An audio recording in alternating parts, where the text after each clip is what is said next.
back into elocution. This is one of those really fun lessons that you're going to enjoy with your students, because here you are in the canon of elocution thinking about, how do I say it well? Remember, your students want to communicate their ideas effectively and beautifully. So one of the great things about diving right into these elocution lessons is that you are going to provide your students with some great tools that they can use all of the time to play with words, to think about their ideas, think about their audience, and consider, how can I carefully craft a sentence so that it communicates what I want my audience to know and understand. So sometimes, I know from plenty of teaching experience, the temptation can be to gloss over some of these elocution lessons and consider the most important thing for me to do at this point is to just get that essay done. But no, give yourself a little bit of time whenever you can to dive into the beauty that is the written word. Pass that joy and love of the written word onto your students through some of these elocution lessons. So here in this elocution lesson, for essay number 5, we're going to be able to talk about the scheme of antithesis. Now, being that we're talking about a scheme, we have some samples, we have some quotes and words that we're going to want to talk about. So it's great to have your notes with you sometimes as you're teaching. But in antithesis, let's first clarify this idea of a scheme. Schemes are wonderful tools to play with in your class. You're going to have schemes throughout the Lost Tools of Writing and tropes. With a scheme, you're able to show your students how to artfully arrange and change their word order to appeal to the senses. It can turn a dull, kind of plodding paragraph into something that really grips and interests your reader. And that's a wonderful tool to pass on to your students. So I have an example, pretty well-known example that you'll probably recognize right away up here on the board to help us think about this idea of antithesis. You want to find plenty of beautiful examples of your schemes and tropes to put in front of your students. They're out there. We have plenty of samples in our teacher's guide. You're going to be able to find these figures of speech online as well if you want extras. And then I would encourage you, once you teach your students what antithesis is, send them out to find their own examples in their reading or their studying that they can bring in to share. So antithesis, one example is, to err is human, to forgive is divine.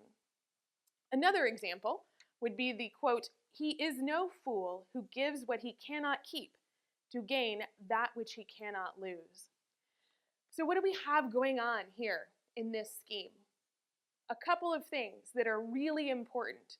We have parallelism, first of all.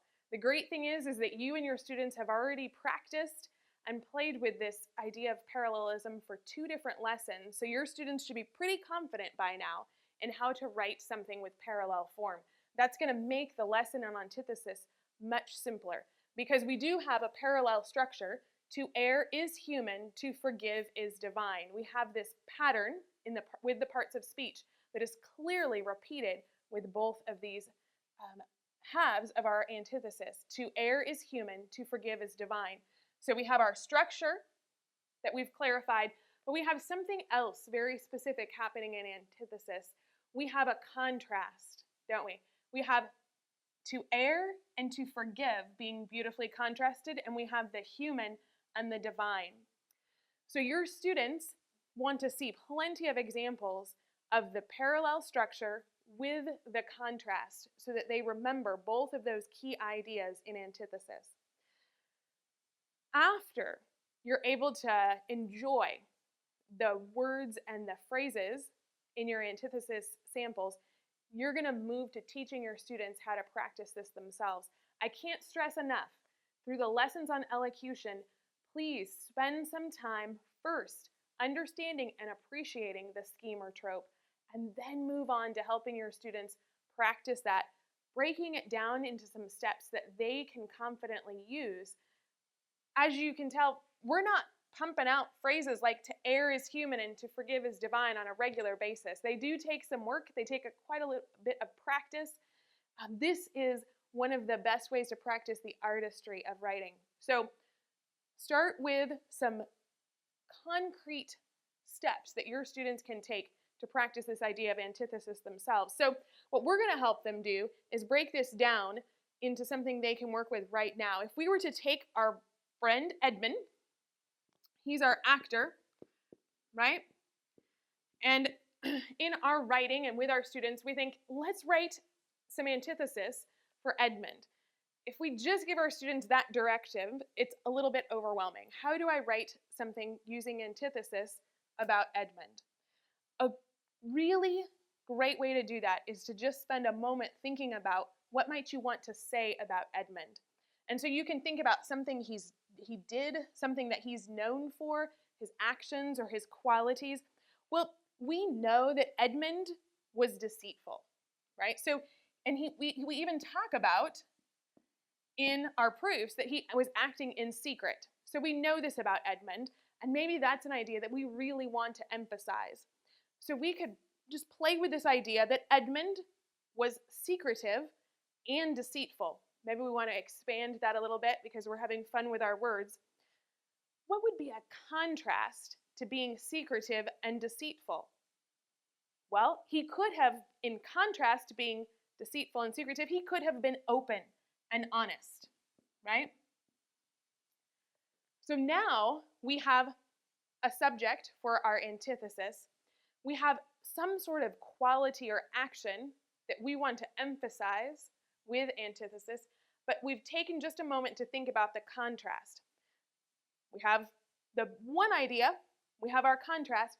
We need to make sure when we actually write our antithesis, we think about the actual parallel structure.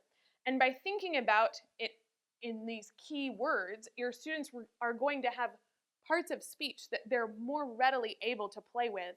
And we can come up with a sentence emphasizing this quality of Edmund by stating, Edmund, or he, could have been honest and open, but, and that's going to be this word of signaling contrast is going to be important in antithesis, but he chose to be deceitful and secretive. So again, Edmund could have been honest and open, but he chose to be deceitful and secretive. Is it parallel? Yes. Does it give us a contrasting look at Edmund? It sure does. Let's try another one. We'll stick with Edmund here. We know that another important idea attached to Edmund is that he was really hoping for power.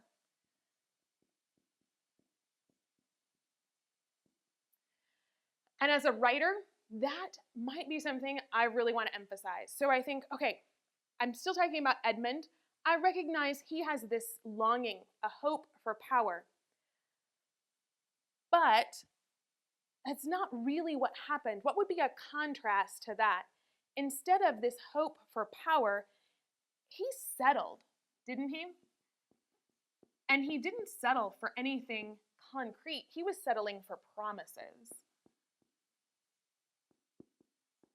So here he is. We have this character who was making these decisions. Edmund hoped for power, but he settled for promises. Again, we have our character, we have a quality we want to emphasize, and we've contrasted that. Your students are going to be able to find ways to insert this scheme of antithesis into their essays right away if you take just a few moments to practice this step-by-step writing process with them. Let's do one more just to make sure we're clear on this idea. We'll stick with Edmund. We could also say that Edmund was a confused, lost boy, right?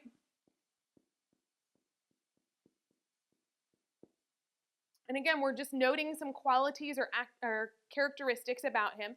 He was a confused, lost boy. Another way that we can create antithesis here is to say that Edmund was the confused, lost boy. In stark contrast to Edmund, we're going to actually introduce another character too. So we can even create antithesis between not just one character, but two. Edmund was a confused, lost boy, while the white witch was what? In contrast to being confused and lost, we're going to say that she was cunning and plotting.